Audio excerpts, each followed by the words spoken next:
Hello, अस्सलाम वालेकुम to everyone. HTML की सेकंड क्लास में आप सबको वेलकम।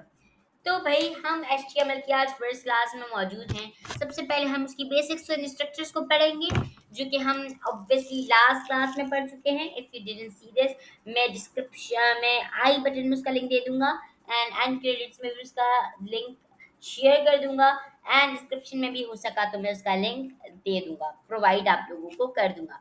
तो हम लोग लास्ट क्लास में सब सुपर स्क्रिप्ट एंड सब स्क्रिप्ट तक पढ़ चुके थे। तो जिन जिन्होंने वो क्लास नहीं ली है वो जल्दी से जाएं और एचटीएमएल की वो क्लास जल्दी से देखें, ताकि उन लोगों को समझ में आए कि हमने लास्ट क्लास में क्या पढ़ा था। मैं फिलहाल आप लोगों को दिखा भी देता हूँ कि भाई when we go to our YouTube channel, तो आपको सबसे पहले मिलेगा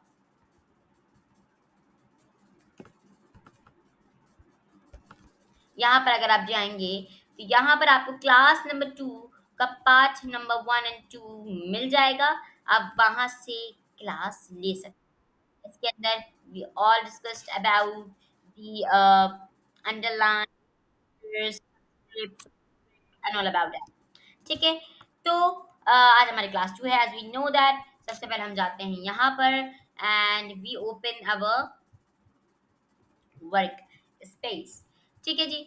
हमने लास्ट क्लास में कहाँ काम किया था, मैं फिर भूल गया हूँ। ओके, कहीं भी काम स्टार्ट कर लेते हैं हम अपना। हम एचटीएमएल के फोल्डर पे ही काम कर रहे थे हम अपना।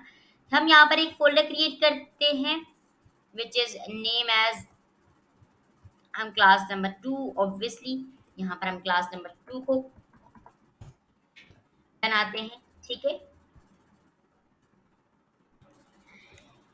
ठीक है जी। एंड एज वी नो हम वीएस कोड पे काम करते हैं, तो हम वीएस कोड पर जाएंगे एंड हम अपना वीएस कोड खोल लेंगे। ठीक है। ये आपका वीएस कोड का स्ट्रक्चर है, जो आप पहले से जानते हैं। जिन्होंने मेरी फर्स्ट क्लास देखी हुई है उनको पता है कि वीएस कोड इंस्टॉल किस तरह करने हैं। और हम यहाँ तक पहुँच गए थे, subscript and superscript हमने कंप्लीट कर ली थी। यहाँ पर हम सबसे पहले जाएंगे एंड क्रिएट करेंगे index dot H T M L. ठीक है। That is very interesting. Now we have to write our name. यहाँ पर हम देते क्लास नंबर 2। लास्ट क्लास में हमने B R N H R पढ़ा था, नहीं पढ़ा था, तो यानी कि आज की क्लास हम वहीं से स्टार्ट करते हैं। अच्छा जी, हमें जिस तरह आपको पता है कि हमें अगर पैराग्राफ को ब्रेक करना हो, लास्ट टाइम हमने पढ़ा था भाई हमने लॉरम किस तरह कन्वर्ट करना है। तो हम लॉरम को हम दोबारा से क्रिएट करते हैं। लेट्स सपोज मैंने लॉरम मल्टीप्लाई बाय 3 लिखा, तो ये 3 पैराग्राफ को जनरेट कर देगा, एज वी नो दैट। ठीक है। गो लाइव करेंगे। लास्ट क्लास पे किसी ने नहीं देखी तो वो देख ले। अब मैं ये चाह रहा हूँ कि लेट्स सपोज यहाँ पर एक क्वेश्चन मार्क है, उसके बाद से लाइन ब्रेक हो जाए, तो मैं यूज करूंगा बी आर का। बी आर क्या करेगा, लाइन को ब्रेक कर देगा। ये रहा क्वेश्चन मार्क, मैं यहाँ पर कर देता हूँ बी आर का एलिमेंट प्लेस। तो अभी क्या कर देगा, यहाँ से लाइन को ब्रेक कर देगा। कर दी लाइन को ब्रेक। पहले यहाँ आगे से शुरू हो रहा था और अब यहाँ नीचे से शुरू हो रहा है, यानी कि इसने इस लाइन को ब्रेक कर दिया। लाइन को ब्रेक कर दिया। ये एक सेल्फ क्लोजिंग एलिमेंट है, क्योंकि इसका ना कोई ओपनिंग टैग है ना ही कोई क्लोजिंग टैग है। ये सेल्फ क्लोजिंग एलिमेंट है, यानी कि ये खुलता है और खुद ही बंद भी हो जाता है। ठीक है। तो बी आर का एलिमेंट एक सेल्फ क्लोजिंग एलिमेंट है। इसी के तरीके से हमारे पास होता है एच आर, जो कि लाइन ब्रेक तो करता ही है, बट एक हॉरिजॉन्टल लाइन भी जनरेट कर देता है, लाइक दिस। ये देखिए, एक लाइन भी जनरेट कर दी इसने और लाइन भी ब्रेक कर दी। अब एक अच्छा सा हम इंटरफेस बना लेते हैं।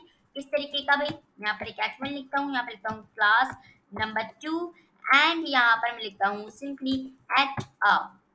तो यहाँ पर एक अच्छा सा हमारे पास इंटरफेस आ जाएगा। मैं दिखा भी देता हूँ। ये देखें, इस तरीके से हमारे पास एक अच्छा सा जगह हर क्लास में हम इसी तरह करा करेंगे। एज वी नो, हम अपनी बुक कवर अप करेंगे बाय एचटीएमएल एंड सीएसएस की बुक, जो कि जॉन ड्रकिच ने लिखी है। तो हम उसके मुताबिक चलेंगे। अच्छा जी, इसके अलावा एक वाइट स्पेसिस का भी कॉन्सेप्ट है। वाइट स्पेसिस का कॉन्सेप्ट ये बोलता है कि लेट्स सपोज मैंने अनस लिखा और आसिफ लिखा, तो इसमें मैंने एक स्पेस का गैप दिया। तो अब हम तब जाकर देखेंगे वेबसाइट में, तो यहाँ पर भी हमारे पास एक स्पेस का ही गैप आ रहा है।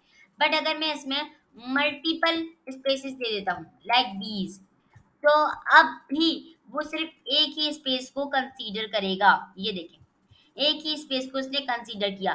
दैट्स मीन एचटीएमएल सिर्फ एक ही स्पेस को कंसीडर करता है, बाकी सारे को इग्नोर कर देता है।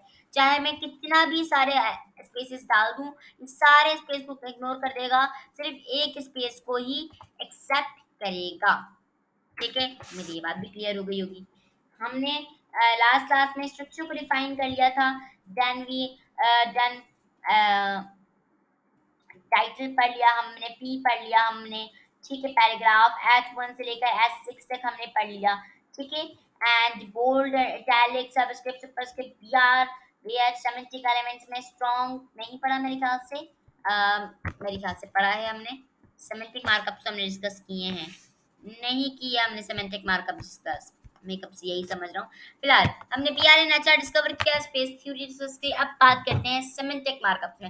एज वी नो, समय मार्कअप्स हमारे पास वही होते हैं जो कि एलिमेंट्स होते हैं। चाहे मैं मार्कअप बोलूँ या तो एलिमेंट बोलूँ, बात इक्वल है, ठीक है। तो हमारे पास कुछ नॉर्मल मार्कअप्स या कुछ नॉर्मल एलिमेंट्स होते हैं, जिस तरीके से पी का एलिमेंट, H1 का एलिमेंट, बी का एलिमेंट, बोल्ड जिसे बोलते हैं, इटैलिक का एलिमेंट, अंडरलाइन का एलिमेंट, ये सारे एलिमेंट्स। मगर इनमें से कुछ एलिमेंट्स ऐसे होते हैं जो कि बिल्कुल नॉर्मल एलिमेंट जैसे ही होते हैं, बट वो ब्राउजर की नज़र में ज़्यादा इंपॉर्टेंस रखते हैं, जिन्हें हम सिमेंटिक मार्कअप्स यानी कि सिमेंटिक एलिमेंट्स के नाम से जानते हैं। जिस तरीके से हम अगर बी पे बोल्ड लिखें या बी का सिमेंटिक मार्कअप है हमारे पास स्ट्रॉन्ग, अगर हम स्ट्रॉन्ग के अंदर कुछ लिखें तो वो भी इतना ही मोटा होगा जितना कि हमारे पास बोल्ड हो रहा है। ये देखिए, सेम थिकनेस है, बट फर्क क्या है, ब्राउजर के लिए ये स्ट्रॉन्ग वाला एलिमेंट के अंदर लिखा हुआ टेक्स्ट ज्यादा इंपॉर्टेंस रखता है, ना कि बोल्ड वाले के अंदर। ठीक है, इसी तरीके से हमारे पास और भी है। इस तरीके से हमारे पास जिस तरह इटैलिक का हमारे पास है, इटैलिक का हमारे पास मौजूद है एम्फेसिस, EM, ठीक है। इसी तरीके से हमारे पास अंडरलाइन का मौजूद है, अंडरलाइन का हमारे पास मौजूद है एस, ओ सॉरी एस नहीं, डेल, नहीं डेल भी नहीं था, वो तो स्ट्राइक थ्रू तो हमने पढ़ा है, ये एक नॉर्मल मार्कअप है। अंडरलाइन में नहीं था, इंसर्ट था, ठीक है। इंसर्ट यानी इंसर्ट करना, किसी चीज को इंसर्ट करना, मैं यहाँ पर इंसर्ट लिख देता हूँ। तो यहाँ पर अब हमारे पास ये इसका सिमेंटिक मार्कअप है। ये देखिए, दोनों में कोई फर्क नहीं है, बट क्या है, EM ज्यादा इंपॉर्टेंस रखता है, इटैलिक कम। इसी तरीके से अंडरलाइन इतना इंपॉर्टेंस नहीं रखता, मगर इंसर्ट इंपॉर्टेंस रखता है, ठीक है। ये सारे वो एलिमेंट्स हैं जो मैं लिखते जा रहा हूँ। Then we have S elements, जो कि बीच में लाइन डालता है, स्ट्राइक थ्रू, जो कि हमारे पास एक नॉर्मल एलिमेंट है, बट इसी का हमारे पास सिमेंटिक मार्कअप डेल का एलिमेंट है, जिसकी फुल फॉर्म है डिलीट, ठीक है। इन दोनों में भी कोई फर्क नहीं दिख रहा आपको, बट क्या फर्क है कि डिलीट ज्यादा इंपॉर्टेंस रखता है, स्ट्राइक थ्रो कम इंपॉर्टेंस रखता है, बस इतना सा फर्क है। ये बोल्ड, इटैलिक, अंडरलाइन और इंसर्ट और स्ट्राइक थ्रो और डिलीट, उम्मीद है कि आपको समझ में आ गया होगा। Now we have a block code. Block code के अंदर हम एक्चुअली कोड का ब्लॉक लिखते हैं। लेट्स सपोज हमारे पास किसी का कोड है, लाइक मैंने लिखा भाई अनस आसिफ सेट। अब इसके अंदर इसका कोड आएगा, अनस आसिफ का एक कोटेशन आएगी, तो हम कोटेशन को एक ब्लॉक कोड के अंदर लिखते हैं। नाम से ही पता चल रहा है ब्लॉक कोड यानी कि एक ऐसा ब्लॉक जिसके अंदर कोटेशन है। तो ब्लॉक कोड के अंदर हम कोटेशंस लिखते हैं, ठीक है। और क्यू का एलिमेंट यूज करते हैं इन्वर्टेड कॉमास डालने के लिए। अब यहाँ पर मैं कुछ भी लिख सकता हूँ कि भाई अल्लाह is one and true god, ठीक है, दैट्स इट। ये मैंने एक छोटी सी लाइन लिख दी, it is true, obviously true. तो हमारे पास अब यहाँ पर देख सकते हैं कि एक लाइन हमारे पास आ गई जिसमें ये इन्वर्टेड कॉमास आ रहे हैं, और ब्लॉक कोड ने इसको थोड़ा सा पेज से हटा भी दिया। जिस तरीके से हमारे पास हम कुछ लिखते थे कि हजूर सल्लम ने फरमाया, तो हम थोड़ा सा पेज से छोड़ के लिखते थे, इसी तरीके से ब्लॉक कोड ने भी सेम यही काम किया। ये जो कोटेशंस आ रही हैं, ये हमारे पास क्यू के एलिमेंट की वजह से आ रही है, पी का एलिमेंट नहीं, क्यू का एलिमेंट है। क्यू मीन्स कोटेशंस, तो ये जो कोटेशंस है ये हमारे पास क्यू के एलिमेंट की वजह से आ रही हैं, और ब्लॉक कोड की वजह से ये थोड़ा सा पेज से हट चुका है। तो हम कोई भी कोटेशन ब्लॉक कोड के अंदर लिखते हैं, ठीक है जी, हमने एट्रीब्यूट्स पढ़े हुए हैं। एट्रीब्यूट्स हमारे पास क्या काम करते हैं, एक एडिशनल इंफॉर्मेशन देते हैं अबाउट समथिंग, जो भी हो सकता है, वो कुछ भी हो सकता है, तो वो इंफॉर्मेशन देते हैं। अब हमारे पास ये ब्लॉक कोड है, ये मैंने कहीं से लेट सपोज उठाया है, तो अब मुझे वो मेंशन करने के लिए साइट का एलिमेंट यूज करना, साइट का एट्रीब्यूट यूज करना पड़ता है। इस एट्रीब्यूट के अंदर हम एक्चुअली लिखते हैं कि ये जो हमने कोटेशन ली है, ये कहाँ से मैंने उठाई है। लेट्स सपोज ये मैंने गूगल से उठाई है, तो मैं अब यहाँ पर लिंक दे दूंगा गूगल का। ये देखिए मैंने किसका लिंक दे दिया, गूगल का, कि भाई ये मैंने जो कोड अंदर लिखा है, ये मैंने कहाँ से उठाया है, गूगल से। तो साइट के अंदर एक्चुअली वो एट्रीब्यूट आता है जो जिसका कोड हमने हमने उठाया है। कोड, कोड नहीं बोल रहा मैं, कोड, कोटेशन, जिसकी कोटेशन हमने यहाँ से उठाया, यानी जिसका अकवाल हमने जहाँ से उठाए।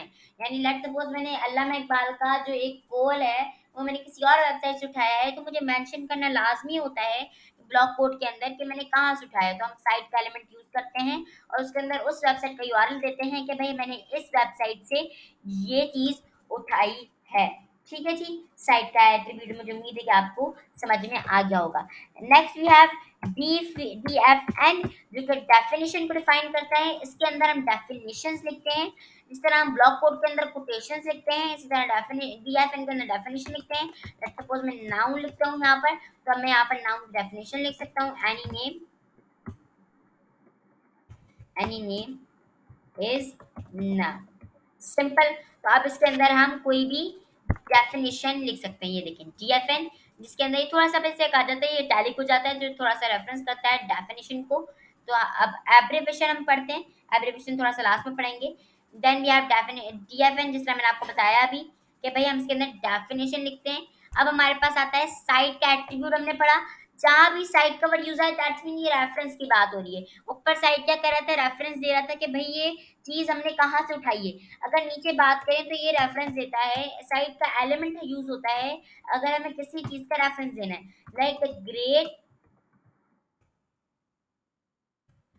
वॉल ऑफ चाइना, ये मैंने the great wall of China का रेफरेंस दिया है, तो इसलिए मैं साइट का एलिमेंट यूज करूंगा कि मैंने किसका रेफरेंस दिया है, the great wall of China का मैंने रेफरेंस दिया है। तो the great wall of China is the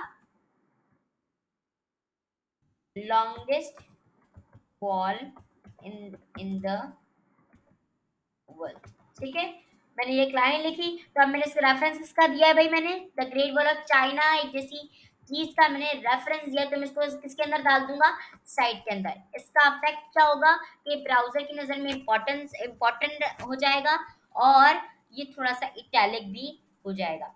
ठीक है, उम्मीद है ये बात आपको समझ में आ गई होगी। ठीक है, तो आज की क्लास हम यहीं रखते हैं। नेक्स्ट क्लास में इंशाल्लाह हम एब्रिविएशन को पढ़ेंगे। देन हम चलेंगे किसके चैप्टर में, हम चलेंगे चैप्टर नंबर 2, जो कि हमारा है लिस्ट का चैप्टर। ठीक है, अल्लाह हाफिज।